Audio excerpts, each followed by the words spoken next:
Have you ever felt the heavy silence of a phone that doesn't ring?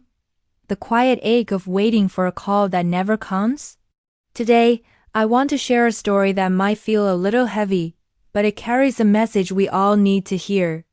It's a story about a man named Mr. Albert. Mr. Albert was 79 years old. Every single evening without fail, you could find him in the same spot, his old wooden rocking chair on the front porch.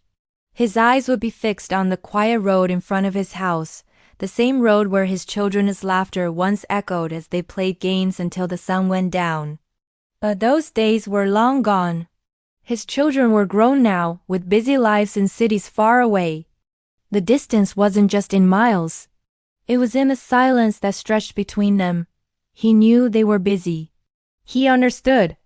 They had careers to build, families of their own to raise, and endless responsibilities. He'd tell himself that every day. But understanding didn't soothe the loneliness that settled in his heart like a permanent winter. He missed the sound of their voices, the way they used to tell him about their day, their dreams, their worries. So every evening, as he sat on that porch, he had a ritual. He would place his old, simple mobile phone on the small table right beside him. The screen was always clean, the battery always charged. It was his lifeline, his beacon of hope in the quiet twilight. He'd often pick it up, just to check for a signal, to make sure it was working. And as the stars began to appear in the night sky, he would whisper to himself, a soft, hopeful prayer, maybe today they'll remember me.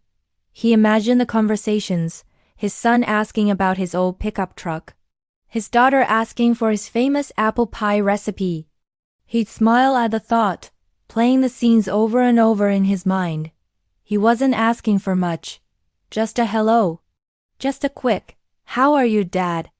That's all it would take to make his world feel bright again. But day after day, the phone remained silent. The screen stayed dark. The silence grew louder than any noise he had ever known. His hope, once a steady flame, began to flicker. One evening the air turned unusually cold. A sharp, biting wind swept through the trees, making the old porch creak and groan. Mr. Albert was there, in his usual spot, wrapped in a thin blanket. He was watching the road, just like always. The phone was beside him, a silent sentinel. He felt a deep weariness that evening, a tiredness that went beyond his 79 years. He closed his eyes for just a moment, still listening, still waiting. But this time, when he closed his eyes, he didn't open them again. Mr. Albert collapsed in his chair, his body finally giving in to the long, lonely weight. His hand, frail and wrinkled, had fallen, but it still clutched the phone tightly, as if it were his most prized possession.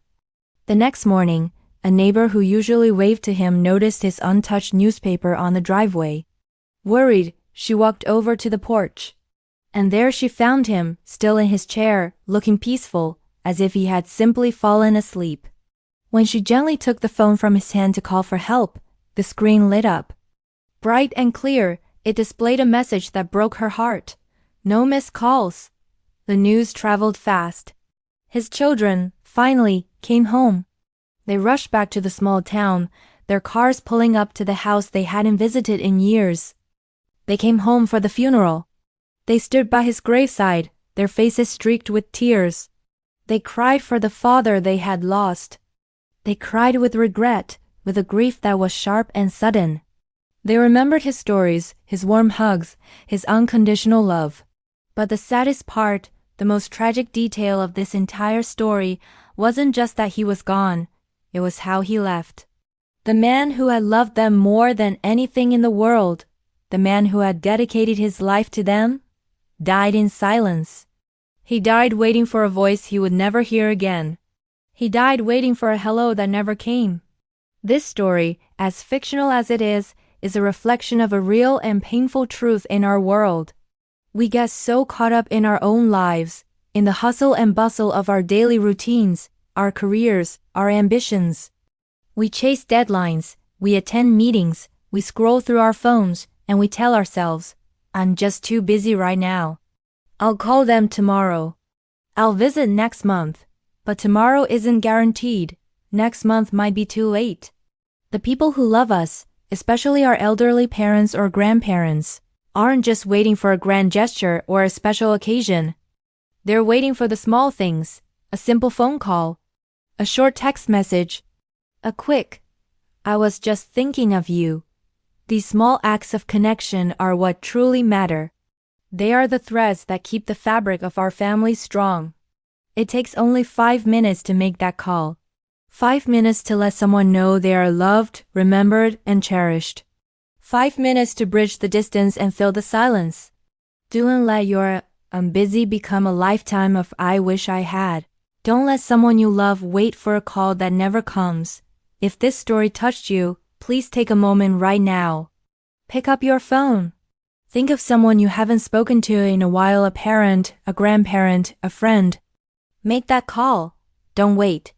Because your hello could be the most important sound they hear all day.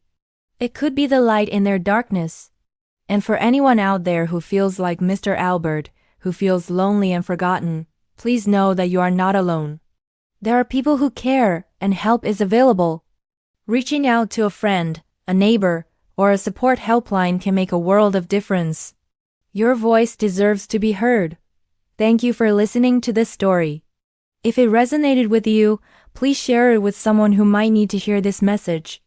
And remember to subscribe for more stories that make us think and feel. Take care of each other.